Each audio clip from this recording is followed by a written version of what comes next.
आचार्य दक्षिण भारत में जन्म लिए। जितने हमारे आचार्य हैं सब दक्षिण भारत में जन्म लिए हैं।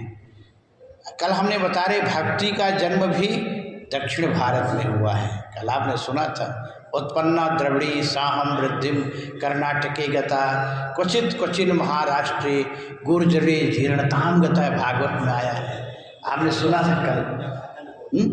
तो भक्ति का और प्रवाह बढ़ाने के लिए इन आचार्यों का जन्म हुआ कहाँ? ये दक्षिण भारत में। केरल में भी शंकराचार्य हुए, उनका भी बताएंगे। तो रामानुज का जन्म हुआ दक्षिण भारत में, और रामानुज आगे चल कर के विवाह भी कर लिए थे, विवाह भी हो गया था इनका। लेकिन ये फिर अपने पत्नी को छोड़ करके और ये बस वेंकटेश्वर भगवान का, ये लक्ष्मी नारायण भगवान का उपासना करने लगे रामानुज। तो रामानुज लक्ष्मण के अवतार हैं।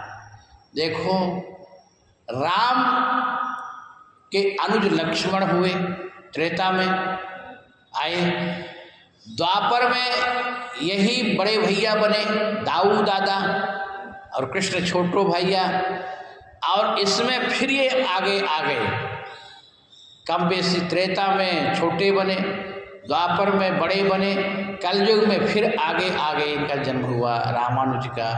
तो विवाह किए। फिर रामानुज ने बहुत भक्ति भाव के, बहुत वो भगवत प्राप्ति की, बड़ा उपदेश दिए रामानुजाचार्य ने।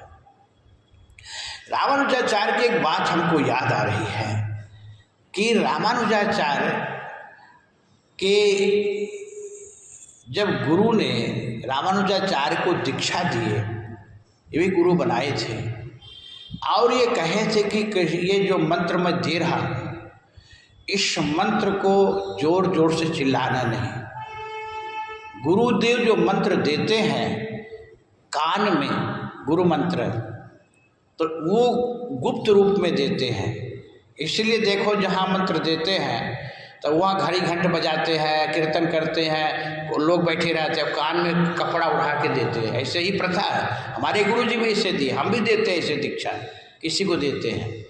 ये मंत्र को आजकल तो इतने, जिनके हजारों चेला जो बाजार बना लिए, बाजारू बना लिए हैं, तो मंत्र को माइक से बोलते हैं, ऐसे बैठा दिए और कहते कि ये मंत्र सुनो, और ये मंत्र, अरे मंत्र सुबह उड़ गया मंत्र, क्या सुनोगे? ये मंत्र क्या है?